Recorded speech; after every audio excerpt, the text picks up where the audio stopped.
Here are the 5 things that I wish somebody would have told me before I became a CEO.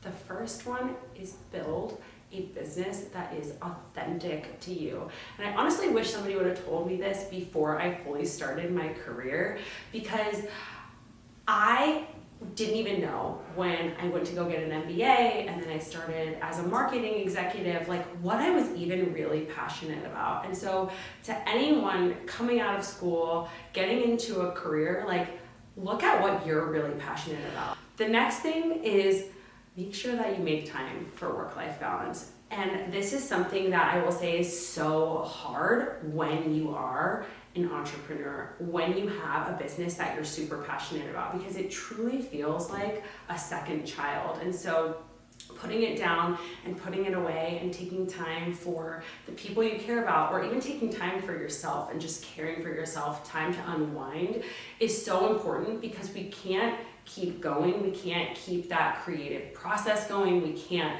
keep putting more energy into the business unless we take time to refuel and to reset. And that kind of leads me into my next point, which is really building a team around you of people that you can trust, that you know that you can trust, that you know that they will have your back, they know will have your best interest at heart, and that you know are hard workers. I am a hustler. I love to work.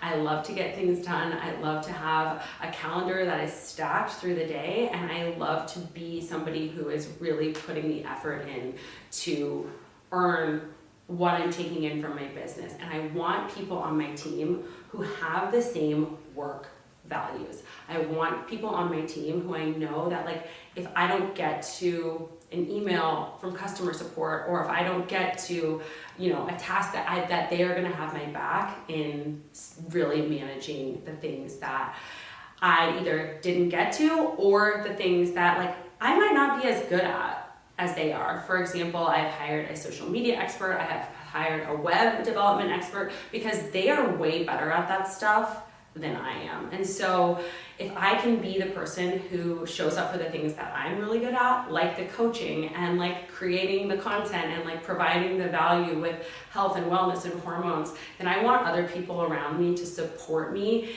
in the things that I may not be as good at. And so I would say hire people who you think are smarter than you. The next thing that I will say that has been absolutely invaluable to me as a CEO is having a coach who is mentoring me. And just as like I mentor the people who I coach, I think having someone in your corner who you can count on to give you good advice, knowing that they have gone through it before, they've gone through something similar before, and giving you the tools that you need to be able to make better decisions as a business owner is so invaluable. So whether it's somebody you're paying or somebody that you've met in your career along the way, like a mentor, I think having somebody in your corner that you can count on that has no secondary bias, they don't have any other skin in the game other than helping you and wanting to see you succeed, is absolutely invaluable. The last thing that I would recommend as something that I wish I would have known before becoming a CEO is really to think about ripping off the Band-Aid for whatever project it is that you're going to do, whatever launch it is you're going to promote, whatever endeavor it is you're going into, and just do it. I don't think that it has to be perfect. Actually, I know that it doesn't, in order for it to be able to be something that either you incorporate into your business or you learn from and pivot from.